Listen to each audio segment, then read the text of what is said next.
আসসালামু আলাইকুম প্রিয় দর্শক, চ্যানেল আই সংবাদে স্বাগত। আপনাদের সঙ্গে আছি আমরা দুজন, আমি সামির হোসেন এবং আমি ফাবরিহা বুশরা।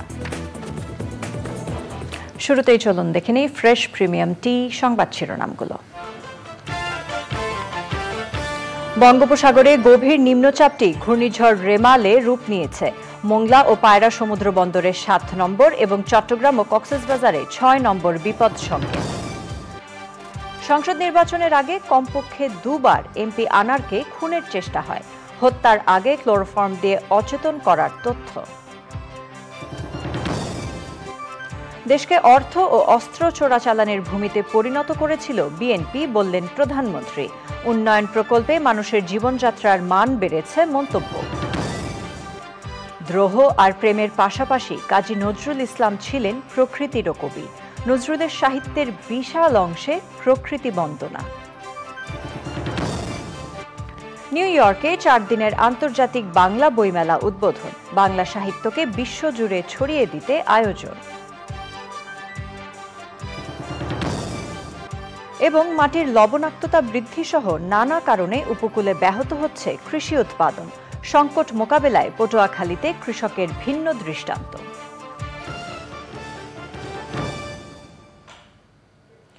সংবাদ শিরোনামগুলো জানাচ্ছিলাম। এখনকার এই সংবাদ আয়োজন একই সঙ্গে চ্যানেল আইয়ের ইউটিউব চ্যানেল এবং চ্যানেল আইয়ের ওটিটি প্ল্যাটফর্ম আই স্ক্রিনে লাইভ স্ট্রিম হচ্ছে।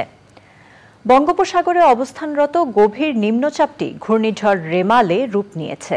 মোংলা ও পায়রা সমুদ্র বন্দরের জন্য ৭ নম্বর এবং কক্সবাজার ও চট্টগ্রাম বন্দরের জন্য ৬ নম্বর বিপদ সংকেত জারি করেছে আবহাওয়া অধিদপ্তর। আগামীকাল দেশ জুড়ে ভারী বৃষ্টিপাতের পূর্বাভাস দিয়েছে আবহাওয়া অধিদপ্তর। জান্নাতুল বাকিয়া কেকার রিপোর্ট।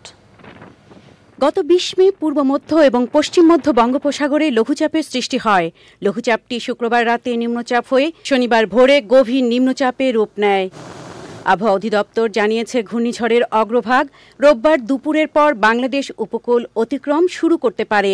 বাংলাদেশের পটুয়াখালীর খেপুপাড়া এবং ভারতের পশ্চিমবঙ্গের সাগর আইল্যান্ড দিয়ে ঘূর্ণিঝড়টি স্থলভাগ অতিক্রম করবে বলে পূর্বাভাস দিয়েছেন আবহাওয়াবিদরা। ঘূর্ণিঝড়ের রূপ নিলে সেটার নাম হবে রিমাল। এখন পর্যন্ত যেটা রয়েছে, গভীর নিম্নচাপ কেন্দ্রের ৪৮ কিলোমিটারের মধ্যে বাতাসের একটানা সর্বোচ্চ গতিবেগ ৫০ কিলোমিটার এবং যা দমকা ও ঝোড়ো হাওয়া আকারে ৬০ কিলোমিটার পর্যন্ত বৃদ্ধি পাচ্ছে এবং গভীর নিম্নচাপ কেন্দ্রের নিকটবর্তী এলাকায় সাগর উত্তাল রয়েছে। সন্ধ্যার পর থেকে উপকূলীয় জেলাগুলোতে বৃষ্টি শুরু হবে। সাগর উত্তাল থাকায় বঙ্গোপসাগরে থাকা সকল নৌযানকে নিরাপদে চলাচলের জন্য নির্দেশনা দেওয়া হয়েছে। এটি এখন পর্যন্ত আমাদের যে গাণিতিক যে মডেল বা আমাদের যে অ্যানালাইসিস রয়েছে, তাতে খেপুপাড়া এবং পশ্চিমবঙ্গের যে সাগর আইল্যান্ড আছে এটার মাঝামাঝি দিয়ে এর কেন্দ্রটা অতিক্রম করার সম্ভাবনা রয়েছে এবং এর ফলে কিন্তু আমাদের বিশেষ করে খুলনা, বরিশাল এবং চট্টগ্রামের যে উপকূলীয় যে অঞ্চলগুলো রয়েছে সেগুলো কিন্তু বাতাস এবং ঝোড়ো হাওয়া এবং সঙ্গে বৃষ্টিপাত, কোথাও কোথাও কিন্তু অতি ভারী বৃষ্টি হওয়ার সম্ভাবনা রয়েছে। পরবর্তীতে আগামীকালকে দুপুরের পর থেকে এর অগ্রভাগ আমাদের উপকূলীয় জেলাসমূহগুলোতে অতিক্রম করা শুরু করার সম্ভাবনা আছে। ঘূর্ণিঝড়ের কারণে উপকূলীয় এলাকায় দমকা হাওয়া সহ সর্বোচ্চ ১২০ থেকে ১৩০ কিলোমিটার বেগে ঝোড়ো হাওয়ার আশঙ্কা রয়েছে।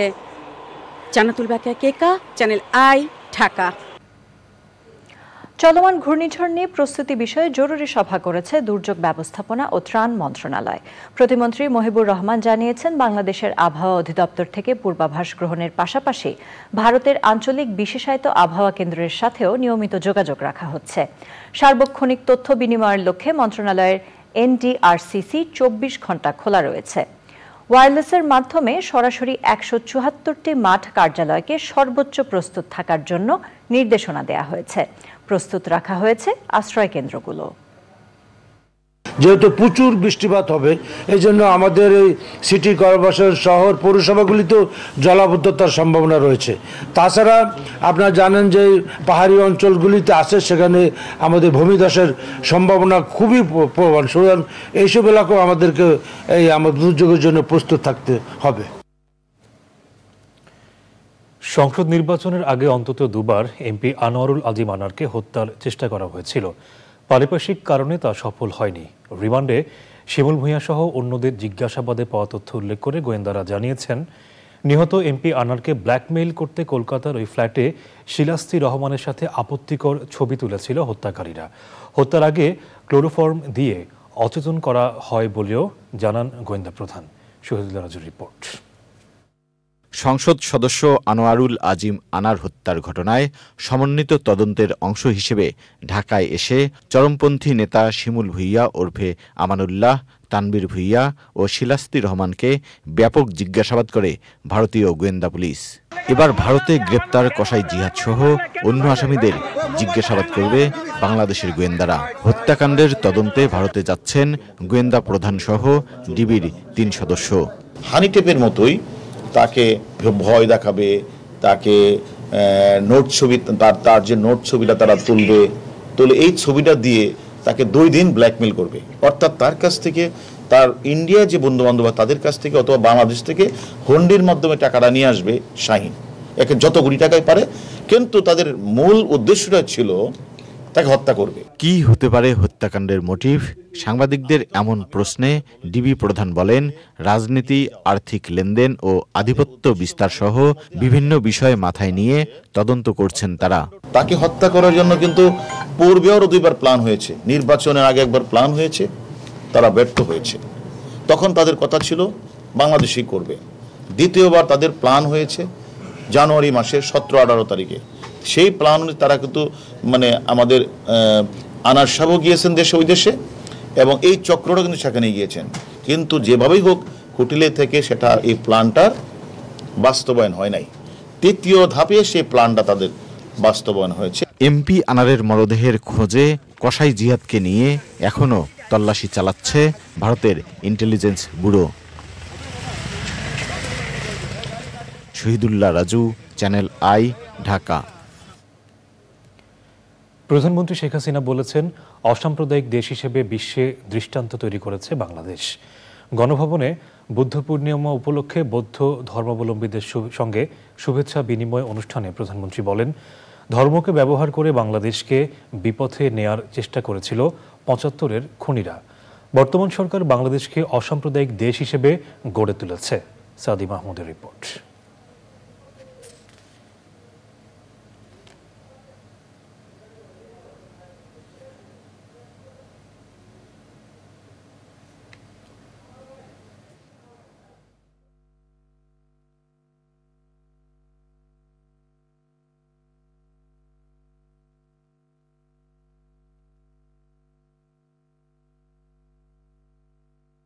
বুদ্ধ পূর্ণিমা উপলক্ষে গণভবনে বৌদ্ধ ধর্মাবলম্বীদের ধর্মীয় গুরু ও গণ্যমান্য ব্যক্তিদের সাথে শুভেচ্ছা বিনিময় অনুষ্ঠানে যোগ দেন প্রধানমন্ত্রী শেখ হাসিনা। শুভেচ্ছা বিনিময় শেষে প্রধানমন্ত্রী বলেন, মানব কল্যাণই গৌতম বুদ্ধের শিক্ষা। ধর্ম বর্ণ নির্বিশেষে আর্থসামাজিক উন্নয়নে কাজ করছে সরকার। ইতিমধ্যে নেপালে আমরা আপনার ইতিমধ্যে শুনেছি যে সেখানে ওদের যে লুম্বিনী ট্রাস্ট, সেই ট্রাস্টের সাথে বাংলাদেশ সরকার আমরা একটা চুক্তিও করেছি এবং সেখানে আমরা একটা ভালো বৌদ্ধ মন্দির করে দেব। এটা বাংলাদেশের পক্ষ থেকে, কারণ আমরা চাই যে যেহেতু গৌতম বুদ্ধের জন্মস্থান সেখানেই বাংলাদেশেরও একটা চিহ্ন থাকুক, সেই জন্য আমরা এটা করে দিচ্ছি। প্রধানমন্ত্রী বলেন, অনেকেই চেষ্টা করে বাংলাদেশকে ভিন্ন পথে নেওয়ার, কিন্তু সেটি সম্ভব নয়। সারা বিশ্বে আমরা একটা দৃষ্টান্ত স্থাপন করতে পেরেছি এই ধর্ম অসাম্প্রদায়িক চেতনায় বাংলাদেশটাকে গড়ে তোলা। এখানে অনেকেই আবার চেষ্টা করে বাংলাদেশে ভিন্ন পথে নিতে, কিন্তু সেটা নিতে পারবে না। আমাদের মন মানসিকতা, বাংলাদেশের মানুষ খুব উদার এবং সকলে একসাথে চলতে আমরা পছন্দ করি, তো সেভাবে আমরা চলবো। আমি আপনাদের বলবো যে প্রত্যেক ধর্মেই তো মূল কথা যেটা গৌতম বুদ্ধ বলে গেছেন, মানব কল্যাণ, জগতে সকল প্রাণী সুখী হোক। এটাই আমাদেরও সেই কথা যে সকলেই সুখে থাকবেন, সুন্দর জীবনযাপন করবেন। অসাম্প্রদায়িক চেতনায় উন্নত, সমৃদ্ধ, ক্ষুধা ও দারিদ্র্যমুক্ত বাংলাদেশ গড়ে তুলতে সরকার নানা পরিকল্পনা নিয়েছে বলেও উল্লেখ করেন সরকার প্রধান। সাদি মাহমুদ, চ্যানেল আই, ঢাকা। যুক্তরাষ্ট্রের নিউ ইয়র্কে আন্তর্জাতিক বাংলা বইমেলা 33তম আসর শুরু হয়েছে। নিউ ইয়র্কের জ্যামাইকা আর্ট সেন্টারে মুক্তধারা ফাউন্ডেশন আয়োজিত 4 দিনের মেলায় বাংলাদেশ, ভারত, যুক্তরাষ্ট্র ও কানাডা সহ বিভিন্ন দেশের বাংলাভাষী কবি, লেখক, সম্পাদকেরা যোগ দিয়েছেন। যুক্তরাষ্ট্রের নিউ ইয়র্ক থেকে ইফতেখারুল চিশতির পাঠানো তথ্য ও ভিডিও চিত্রে সুব্রত গাইনের রিপোর্ট। নিউ ইয়র্কের বইমেলার আসরের উদ্বোধনী অনুষ্ঠান ছিল তারকাখচিত। উন্মুক্ত প্রাঙ্গণে বইমেলা উদ্বোধনের পর জ্যামাইকা আর্ট সেন্টারের ভেতরের বিশিষ্টজনদের উত্তরীয় পরিয়ে ও প্রদীপ জ্বালিয়ে উদ্বোধনের পরবর্তী পর্ব সম্পন্ন করা হয়। মেলা উদ্বোধন করেন বাংলা একাডেমির মহাপরিচালক ও কবি নুরুল হুদা। অনুষ্ঠানে ছিলেন বিশিষ্টজনেরা। উত্তর আমেরিকার স্বনামধন্য 40টি প্রকাশনা প্রতিষ্ঠান অংশ নিয়েছে মেলায়। মেলায় এসেছে 10,000 নতুন বই। যত বই তত শব্দ, যত শব্দ তত ধ্বনি, যত ধ্বনি তত অর্থ।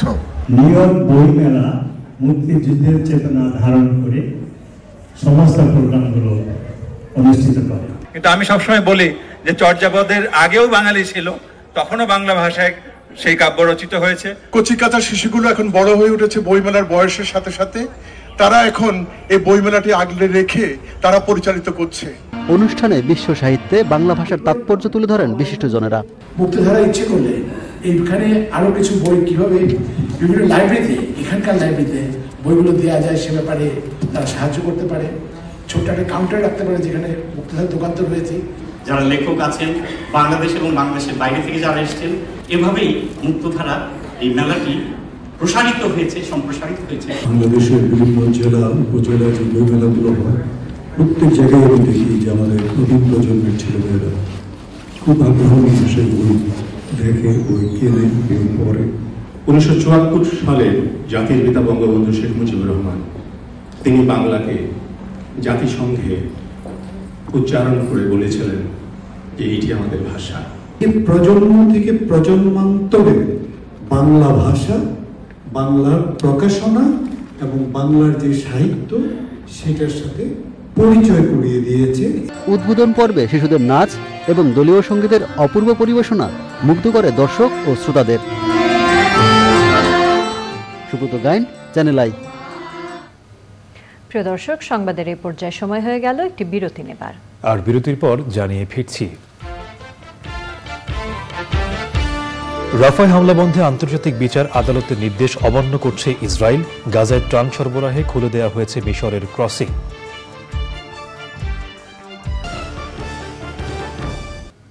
নিটোল টাটা আন্তর্জাতিক সংবাদ।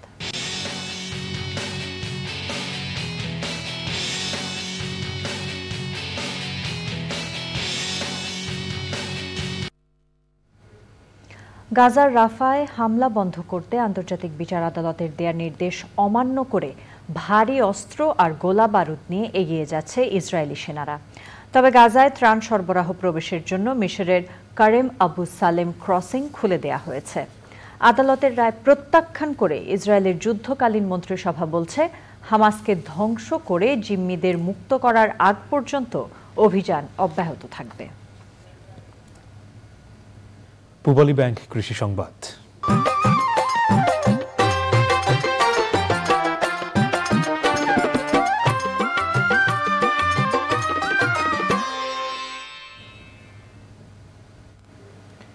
কুড়িগ্রামে আঙ্গুরের বাণিজ্যিক বাগান গড়ে উঠেছে। জেলার অলিপুর, ফুলবাড়ী ও সদর উপজেলার কয়েকজন কৃষক বাগানে বিদেশি নানা প্রজাতির আঙ্গুর গাছ লাগিয়েছেন। আঙ্গুরের সাথে মিশ্র ফল গাছও লাগিয়েছেন অনেকে।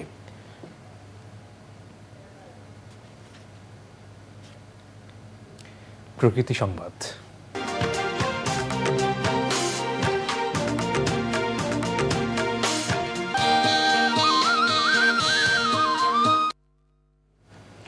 চালকলের কালো ধোঁয়া, ছাই আর বর্জ্যের কারণে হুমকিতে পড়েছে দিনাজপুর শহর ও এর আশপাশের পরিবেশ প্রতিবেশ।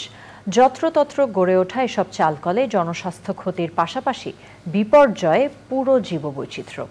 দীর্ঘদিন ধরেই ভুক্তভোগীরা এ বিষয়ে অভিযোগ ও প্রতিবাদ জানালেও নেওয়া হয়নি কোনো উদ্যোগ। দ্রুত ব্যবস্থা নিতে পরিবেশ অধিদপ্তরে অভিযোগ জানিয়েছে বাংলাদেশ গম ও ভুট্টা গবেষণা ইনস্টিটিউট।